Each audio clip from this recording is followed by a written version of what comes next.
Welcome to this edition of Market Mantra, in which we give you a complete update on the markets, economic and business news of the day. And today we'll also be taking calls from you on any queries that you may have on economic, business and stock market news. But do remember that we don't address company-specific queries.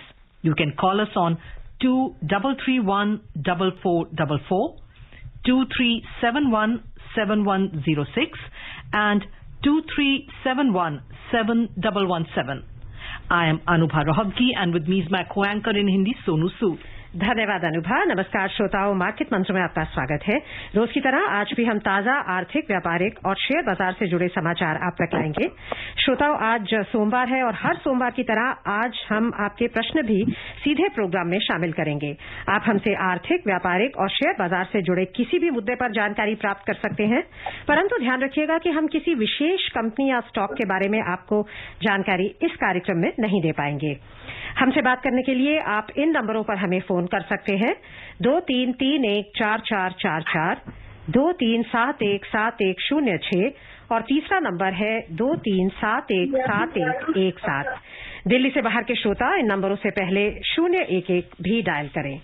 प्रश्नों के जवाब देने और चर्चा के लिए हमारे साथ कार्यक्रम में आमंत्रित है वरिष्ठ आर्थिक विश्लेषक हरवीर सिंह। हरवीर, नमस्कार, कार्यक्रम में आपका स्वागत है। जी नमस्कार। और अब सबसे पहले हेडलाइंस अनुभा रोहतगी से। Thank you, Sonu. Domestic markets rise for the fourth straight session. Sensex closes over 49,500. Nifty ends at 14,952. Rupee appreciates for the third straight session. And global crude oil prices rise after a cyber attack in the US. Brent crude ends near $69 per barrel. घरेलू बाजार लगातार चौथे सत्र बढ़त में। Sensex 49,500 के ऊपर हुआ बंद। निफ्टी 14,952 पर बंद हुआ। रुपया लगातार तीसरे सत्र मजबूती में रहा और अमेरिका में साइबर अटैक के बाद कच्चे तेल की वैश्विक कीमतों में बढ़ोतरी। ब्रेंट क्रूड $69 प्रति बैरल के करीब हुआ बंद।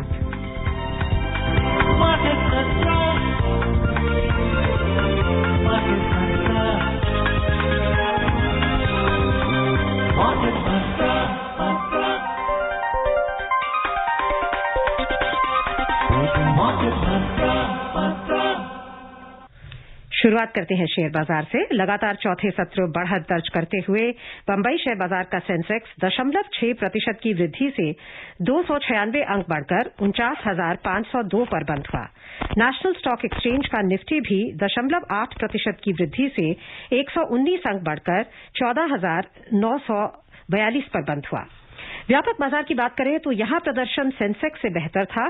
बीएसई मिड कैप सूचकांक और स्मॉल कैप सूचकांक दोनों में लगभग 1% का उछाल दर्ज हुआ। Rising for the fourth straight session, the Sensex at the Bombay Stock Exchange gained 296 points or 0.6% to close at 49,502 today. The Nifty at the National Stock Exchange rose 119 points or 0.8% to 14,942. In the broader market, outperforming the Sensex, the BSE Mid Cap and the Small Cap Index jumped nearly 1% each. Market breadth on the BSE was strong. Almost all the sectoral indices on the BSE ended in the green, with the metal index leading the rally, surging 3.5%. The capital goods index jumped 2.6%.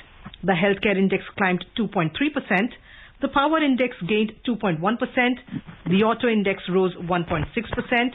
The finance index added 0.9%. The BankX was up 0.8%. Telecom index advanced 0.6%.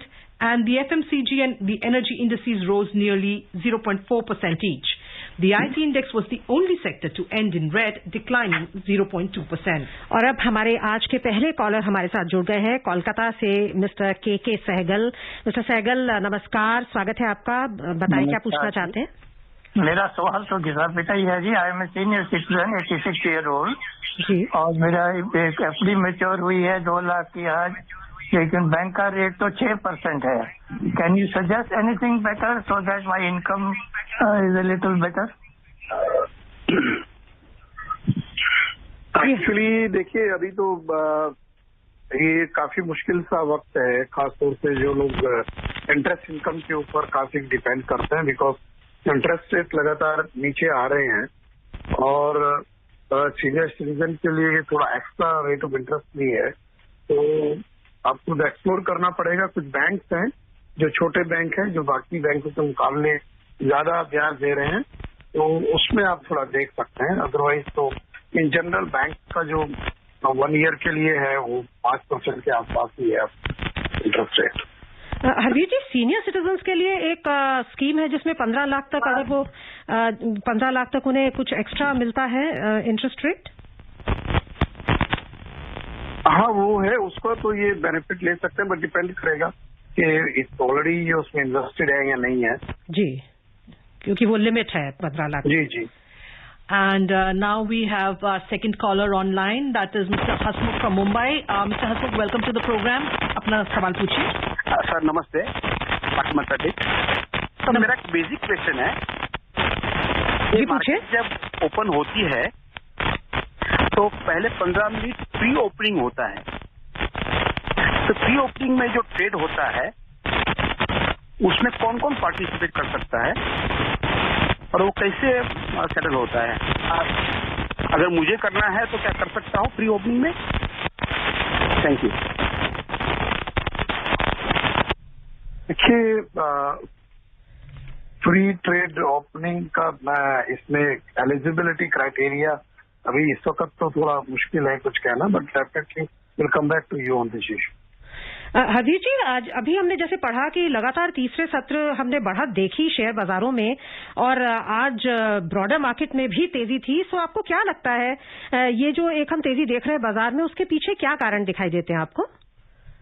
एक तो देखिए, थोड़ा जो Covid के number थोड़ा नीचे गए हैं अगर आप देखें तो जी। इसके अलावा लिक्विडिटी का मसला है कि ग्लोबल लिक्विडिटी काफी अच्छी है और इंटरनेशनल मार्केट काफी बेहतर कर रहे हैं, और कुछ सेक्टर्स में तेजी आई है अगर आप देखेंगे तो, खासतौर से मेटल में और कमोडिटीज में, तो उसमें लोगों को इन्वेस्टमेंट अपॉर्चुनिटी लग रही है। प्लस एक बड़ा फैक्टर जो आपने इसमें न्यूज में डिस्कस भी किया, रीड भी किया था न्यूज स्टोरी, जो मिड कैप जो है वहां पर लोगों को लगता है कि एक लेवल है कि वहां पर जाकर के लोग इन्वेस्ट कर सकते हैं, और उसका जो मार्केट कैप भी है वो काफी बढ़ा है इस बीच। तो इसलिए ये तमाम सारे फैक्टर्स हैं कि मार्केट डिस्पाइट ये सब कोविड भी है, लॉकडाउन काफी जगहों पर है इस वक्त। नेशनल लॉकडाउन तो नहीं है, लेकिन काफी सारे स्टेट्स में लॉकडाउन और रेस्ट्रिक्शंस लागू किए हैं, तो उसका भी इम्पैक्ट आ रहा है, लेकिन उसके बावजूद मार्केट में लोगों को लगता है कि investment opportunity. And now we have been joined by Mr. Atanu from Kolkata. Mr. Atanu, welcome to the program. Please ask your question. Sir, I am calling from Kolkata. Name Atanu Saha. Yes, Mr. Saha. My question is, why GST not yet seen the matter of medical equipment, medical products and drugs? On the other side, the input costs which would be burdened to the customer. Sir, please explain the drug medical equipment price and affordable price. It's dual factor. Thank you. तो sir Hindi और अंग्रेजी में दोनों में थोड़ा थोड़ा करके बताएंगे तो अच्छा होगा। धन्यवाद। आई थिंक उनका सवाल जीएसटी को लेकर है, कोविड प्रोडक्ट्स पर जो एक बात चल रही है, जिसपे शायद एफएम ने ये भी कहा है कि अगर जीएसटी हटाया जाएगा तो जो इनपुट कॉस्ट का जो वो एक बेनिफिट है वो नहीं ले पाएंगे manufacturers, and they will pass on the increased cost to the customers. नहीं, एक्चुअली देखिए, ये जो वैल्यू एडिड टैक्स है उसमें इनपुट टैक्स क्रेडिट का प्रोविजन होता है कि जब आप कोई भी मैन्युफैक्चरिंग करते हैं तो जो रॉ मटेरियल है उसके ऊपर जो टैक्स लगता है वो आप पे करते हैं, लेकिन उसको फिर आप अपने उसमें कॉस्ट में एडजस्ट कर सकते हैं, आपको उसका इनपुट क्रेडिट मिल जाता है। तो ये जरूरी नहीं है हमेशा कि जो टैक्स है उसका बेनिफिट को, अगर मान लिया कि फाइनल प्रोडक्ट पे अगर आप टैक्स हटा देंगे, क्योंकि जो इनपुट टैक्स क्रेडिट है वो उसी के साथ एडजस्ट होता है, तो फिर आपको जो इनपुट टैक्स क्रेडिट है उसका एडवांटेज नहीं मिलेगा, या तो फिर पूरी चेन को ही आप फ्री कर दीजिएगा टैक्स से जो है, जो जीएसटी का है। तो उससे फिर क्या होगा कि जब from beginning to the last value addition अगर टैक्स इंसिडेंट कहीं होगा ही नहीं तो फिर ये इश्यू नहीं आएगा। तो ये इसलिए कई बार जरूरी नहीं है कि फाइनल प्रोडक्ट पर अगर आप टैक्स खत्म कर देंगे तो फिर उसका कॉस्ट कम हो जाएगा। जी, अगले कॉलर है वंदना मुंबई से। वंदना जी, आपका स्वागत है, सवाल पूछिए। हाँ जी, जिस कंपनी का IPO आता है जी, तो 75% से ज्यादा होल्डिंग होती है, तो उसको रिड्यूस होने में कितना टाइम लगता है? देखिए, पब्लिक होल्डिंग के लिए जो कंडीशन है सेबी की, उसके लिए एक सर्टेन टाइम फ्रेम है। तब तक जो प्रोमोटर्स हैं उनको अपना ये जो है स्टेक कम करना पड़ता है। हालांकि इसमें कई बार डेडलाइन बढ़ाई गई है, तो इसलिए स्पेसिफिक जरूरी नहीं कि उस पीरियड में ही कंपनी अपना पब्लिक होल्डिंग की कर देगा। आगे बढ़ने से पहले नजर डाल लेते हैं करेंसी बाजार पर। लगातार तीसरे सत्र मजबूती दर्ज करते हुए अंतर बैंकिंग विदेशी मुद्रा बाजार में रुपया डॉलर के मुकाबले 16 पैसे मजबूत हुआ और $1 की कीमत 73 रुपये 35 पैसे दर्ज हुई। रुपये में ये तेजी घरेलू बाजारों में मजबूती और डॉलर में कमजोरी के बीच आई। पिछले 3 कारोबारी सत्रों के दौरान रुपये में कुल 56 पैसों की कुल मजबूती दर्ज हुई है। क्या कहेंगे आप? ये जो इस पे डिस्कशन आपसे बाद में करेंगे, अगर समय मिला तो। अगले कॉलर का वेलकम कर लेते हैं। मुंबई से गोपाल जी हैं हमारे साथ। स्वागत है, सवाल पूछिए। मार्केट में टीम को नमस्कार जी। जी नमस्कार। मैडम, आपका पोर्टफोलियो जो है उसमें आपको तो काफी इम्प्रूवमेंट होएगा मैडम, थोड़ा मेरे को बताएंगे आपके पोर्टफोलियो में क्या है? पहली बात ये है। दूसरा मेरा ये सवाल है, 4 सेक्टर है जो एक साल में 1000 टाइम बढ़ गए हैं। एक IT, दूसरा ये मेटल और अभी तीसरा शुगर। रीजन क्या है जो इसको अनयूजुअल मूवमेंट आए दिन ऊपर रीजन क्या है? ऐसे क्या प्रॉब्लम है कि सरकारी बैंकों में कोई मूवमेंट नहीं है? आज की तारीख में वो नेगेटिव फॉर्म में पड़े हुए हैं। और एक टेलीकॉम सेक्टर है, तो इसका ये इसका जैसे आरकॉम बर्बाद हो गया, ऐसे वो एक टेलीकॉम है जो भी बर्बादी के कगार पर चलने जाने की तैयारी में बैठा है क्या सर? उसमें बहुत सारे लोग इन्वेस्टर फंसे हुए हैं। और एक प्राइवेट बैंक है, उसका भी खस्ता हालत है, उसका क्या होने वाला है कुछ समझ में नहीं आ रहा है, थोड़ा बताएंगे तो अच्छा है। खैर, हम इंडिविजुअल स्टॉक्स की तो बात नहीं करते, लेकिन टेलीकॉम सेक्टर और प्राइवेट बैंकिंग सेक्टर पे आप बताएंगे क्या प्रोस्पेक्ट्स हैं हरवीर जी? नहीं, देखिए, कुछ एक्चुअली नाउ सेक्टर का बहुत ये इश्यू नहीं है। ये आपका अब कंपनी टू कंपनी भी होता है कि किसी भी सेक्टर में कुछ कंपनियां, अब जैसे बैंकिंग में प्राइवेट सेक्टर में कुछ बैंक बहुत अच्छा कर रहे हैं, पब्लिक सेक्टर में भी कुछ बैंक अच्छा परफॉर्म कर रहे हैं, कुछ को गवर्नमेंट ने अभी रिस्ट्रक्चरिंग करके मर्ज किया अभी बैंक को। तो ये कोई वो नहीं कह सकते, बट हाँ कुछ होता है। जैसे कमोडिटी में इन्होंने बात किया, शुगर के स्टॉक बहुत बढ़े हैं, बिकॉज रीजन इज दैट कि ग्लोबली जो सप्लाई है वो कम है और हमारे पास प्रोडक्शन अच्छा है।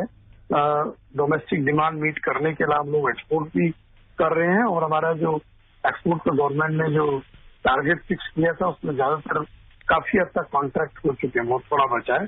क्योंकि 2 बड़े जो सप्लायर हैं ग्लोबल मार्केट में, ब्राजील और थाईलैंड, वहां प्रोडक्शन कम है, तो इसलिए आपको ये शुगर स्टॉक्स में बेहतर स्थिति लग रही है। और same is metal stocks.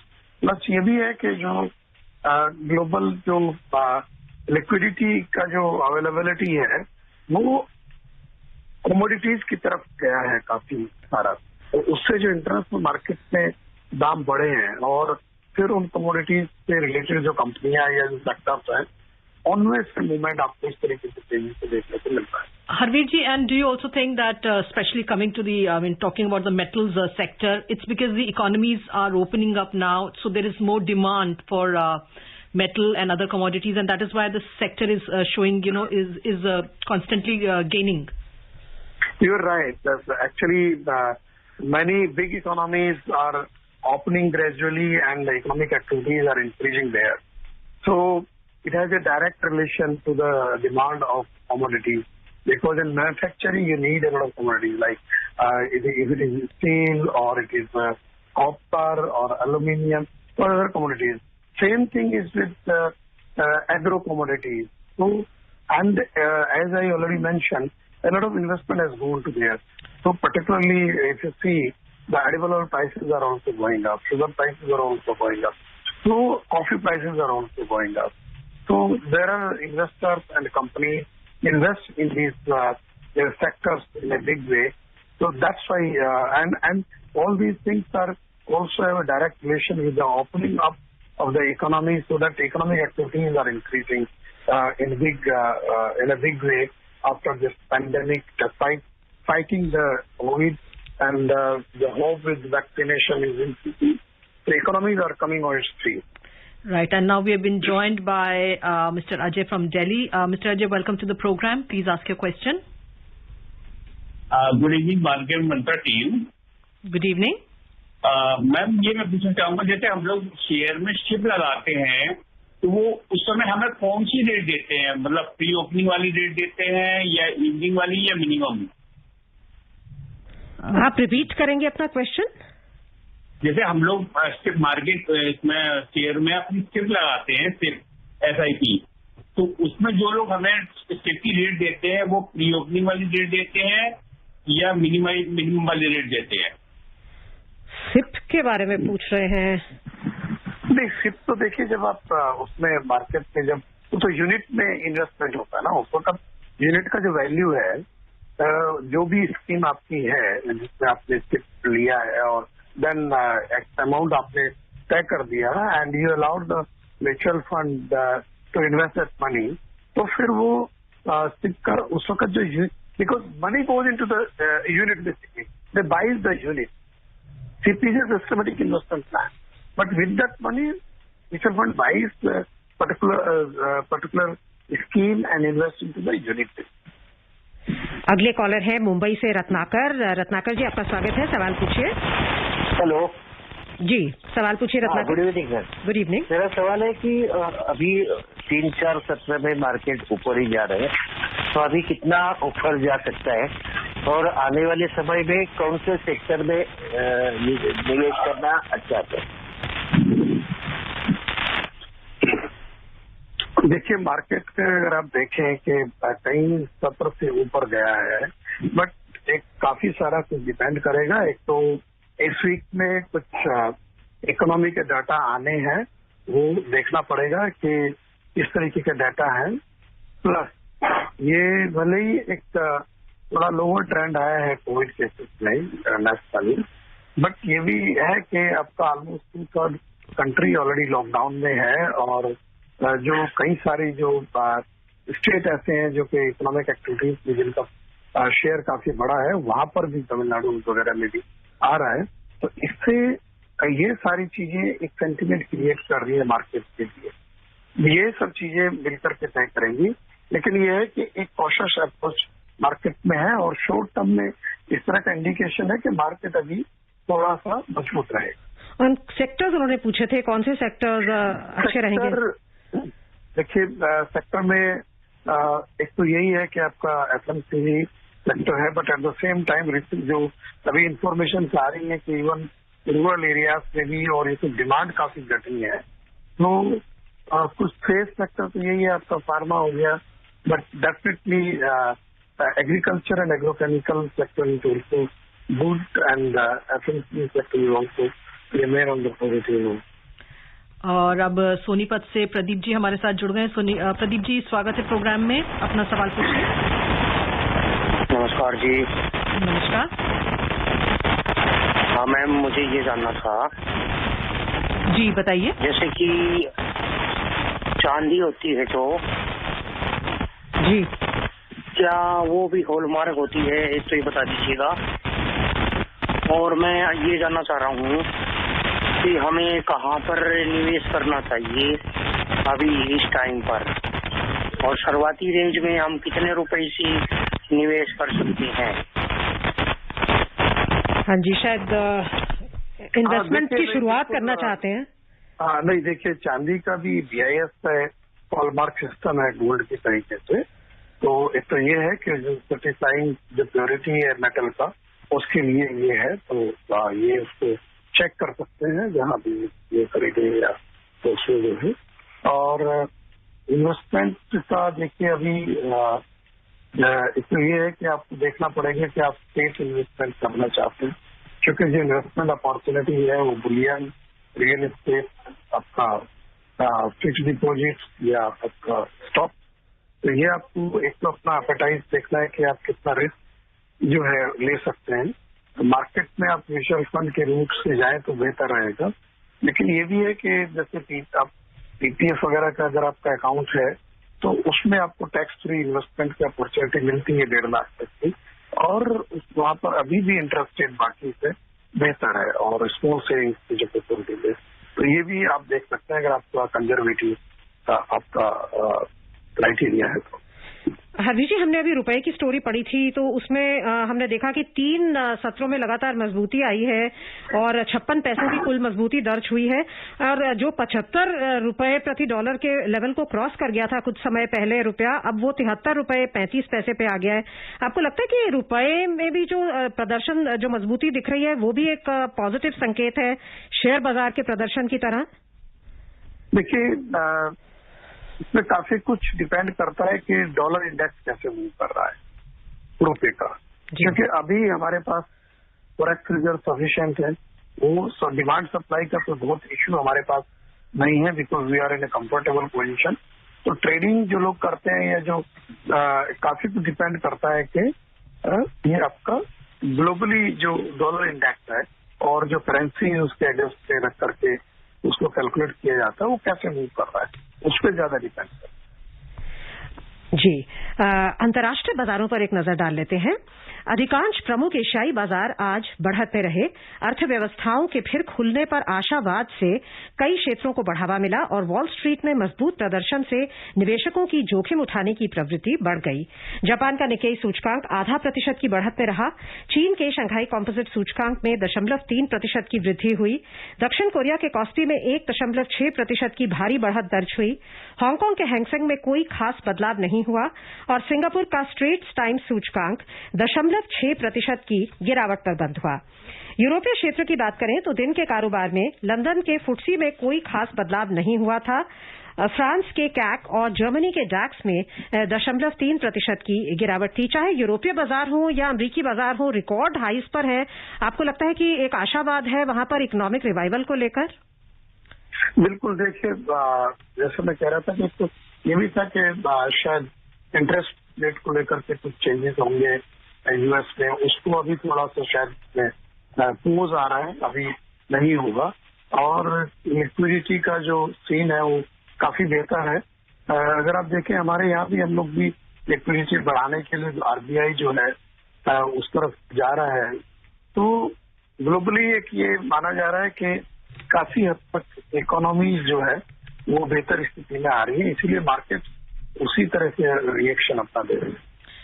Harveer ji, we've also seen a report which says that, India's exports grew by 80% to over $7 billion during the first week of this month, that is May. Again, a good news, amid all this second COVID wave, a good news on economic front? Yes, actually, an increase in export is very important for the economic development, and it is good because we get a good realization. But one reason here is that last year there was a strict lockdown around these days. So there is one of the reasons is the base effect. The base was very low last year. So one positive thing is that a lot of agricultural commodity export is also doing very well. So we are exporting rice, sugar, even wheat we are exporting. So all these things are very positive things. Basically in terms of Indian exports, but this huge increase I am seeing due to the base effect compared to last year.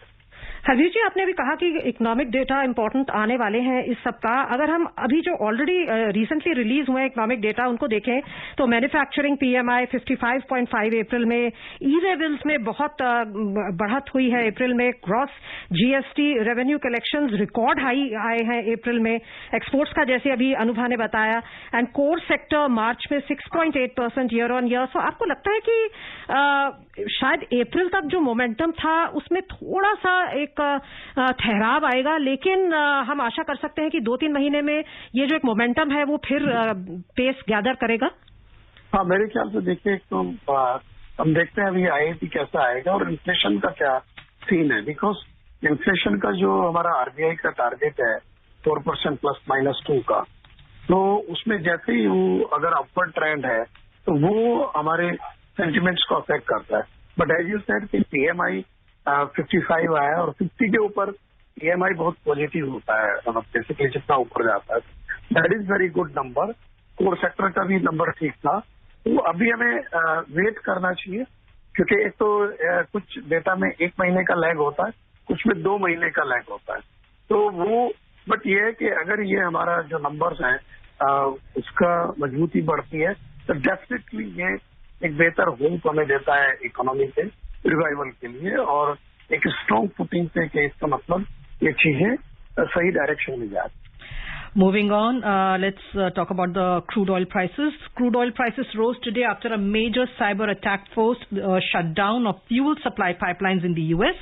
Brent crude oil prices rose 57 cents at $68.85 a barrel, having risen by 1.5% last week. U.S. crude gained 51 cents at $65.41 a barrel after gaining more than 2% last week.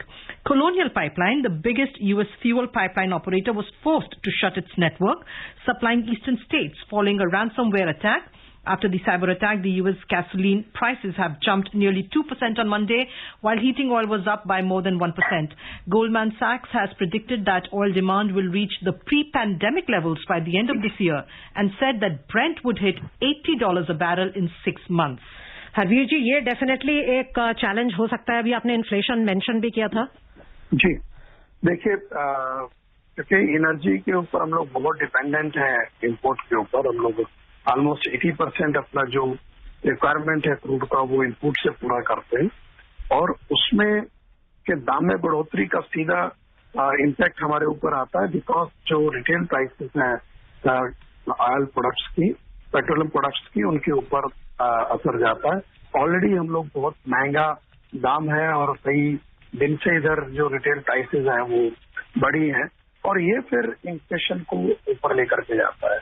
So any increase in inflation, any pressure on inflation is not good for our economy. और अगर हम बात करें, बहुत कम समय रह गया है, ब्रीफली अगर आप बताएंगे आरबीआई ने जो स्टेप्स लिए पिछले सप्ताह वो आपको लगता है कारगर होंगे इकोनॉमिक सेंटिमेंट के लिए? और क्या आप एक्सपेक्ट कर रहे हैं कि इमरजेंसी क्रेडिट लाइन को और एक्सपैंड किया जाएगा और मोरेटोरियम, जनरल मोरेटोरियम भी शायद लाया जा सकता है?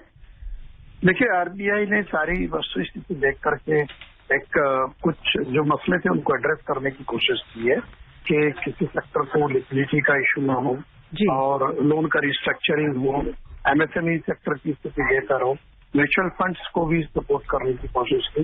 तो ये बेसिकली 1 by 1 उस तरह के स्टेप्स हैं कि जो बोरोवर्स हैं और जहाँ क्रेडिट का रिक्वायरमेंट है उनके इशू को एड्रेस किया जा सके ताकि कोई क्राइसिस ना खड़ी हो, प्लस सेंटिमेंट ठीक बना रहे और चीजें जो है वो स्ट्रीमलाइन रहे। बहुत बहुत धन्यवाद आपका हरवीर जी, आज के कार्यक्रम में शामिल होने के लिए। धन्यवाद। श्रोताओं को चलते चलते बता दें, मजबूत वैश्विक संकेतों के बीच तेजी का सिलसिला जारी रखते हुए दिल्ली सराफा बाजार में सोना 240 रुपए बढ़कर 47,991 रुपए प्रति 10 ग्राम पर जा पहुंचा। चांदी भी 946 रुपए के उछाल से 72,375 रुपए प्रति किलो दर्ज हुई। अंतर्राष्ट्रीय बाजार में सोने के मूल्य पिछले सप्ताह के 3 महीने के उच्चतम स्तर के करीब बने रहे। सोना 0.2% बढ़कर $1,835.07 प्रति आउंस पर था और चांदी 1.4% बढ़कर $27.09 प्रति आउंस पर थी। And before we close, a reminder of the headlines. Domestic markets rise for the 4th straight session. Sensex closes over 49,500. Nifty ends at 14,952. Rupee appreciates for the 3rd straight session. And global crude oil prices rise after a cyber attack in the U.S. Brent crude prices end near $69 per barrel. And that's it in this edition of Market Mantra. This is Anubha Rohatgi and Sonu Sood saying bye-bye till we meet tomorrow. Have a good day. Market Mantra.